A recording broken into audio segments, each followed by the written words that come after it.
Hey y'all, Bud Rednauer with New Haven, and if you've ever read through Exodus chapter 17 where the Amalekites attack Israel, then you might have wondered, what's the deal with Moses raising and lowering his arms? Well, Israel's fresh out of Egypt and now under attack from Amalek. So Moses, his brother Aaron the priest, and a guy named Hur all head up a hill while Joshua is down below fighting in the battle. So grab a Bible, because we're going to start there in verse 11 of Exodus 17. Alright, so picking up in verse 11. Whenever Moses held up his hand, Israel prevailed, and whenever he lowered his hand, Amalek prevailed. Alright, so the first question, what is the deal with Moses raising and lowering his hands? Well, let me ask you, what do you think of when you see someone doing this? Or this?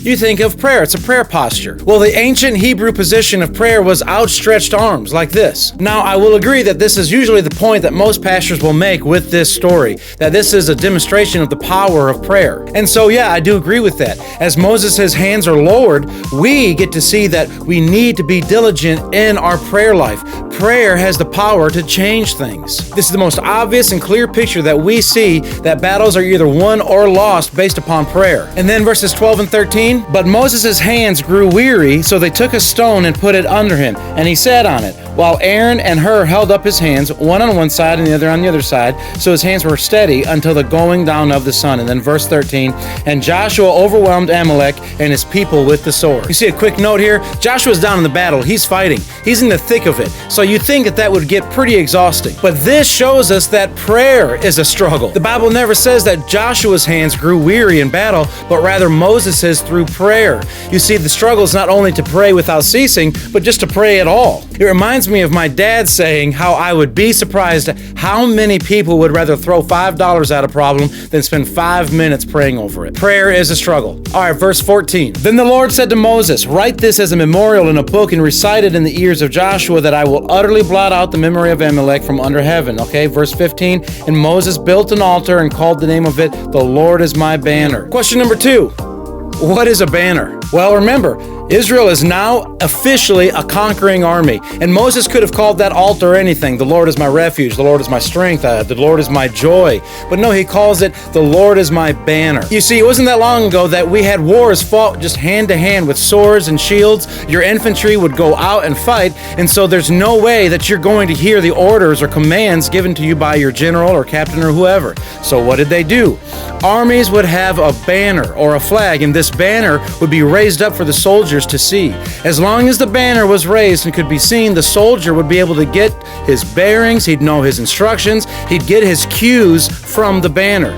So Moses builds the altar and stays with this theme of Israel being victorious in combat by naming it Yahweh Nisi, the Lord is my banner. See, Moses is very specific. He sticks with this theme so that people would see that it is the Lord who guides the people of Israel in battle. The Lord gives us our guidance and our wisdom in battle. The Lord directs us in our coming and our going in the midst of battle. The Lord is my banner, which means in the midst of struggle or the battles of life, I will look to him and he will guide me and tell me what I need to do. All right, so number 3, here's the third question.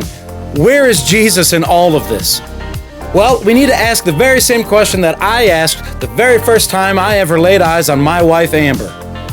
What's up with her? Who is this Hur character? Who is this guy that goes up with Moses and Aaron on top of the hill? Well, we don't know much about him, but we do see in Exodus chapter 31, verse 2, it says, see, I have called by name Bezalel, I think I got that right, the son of Uri, son of Hur, of the tribe of Judah. So we know that Hur is of the tribe of Judah. Well, obviously we know that in Genesis chapter 49, verse 10, we see the scepter shall not depart from Judah, nor the ruler's staff. So Hur is of the kingly line of Judah. He represents a king here. And now we look at this. We have Moses, Aaron, and Hur up on a hill. We have a prophet, priest, and king up on a hill with arms outstretched so that God's people could be saved. Does that sound like anybody you know? This is clearly a picture of Jesus up on a hill with outstretched arms on a cross so that his people might be saved. Christ is the prophet, priest, and king, pictured here in Exodus 17, victorious over his enemies through his outstretched arms on the cross. And this is the beauty of God's written word, written thousands of years before. It's not only genius, but it's gorgeous. So I hope you'll never read Exodus 17 the same again. For more information, you can reach us at newhavenbc.com, facebook.com/newhavenbc, and for more videos like this or our Sunday services, check us out on YouTube.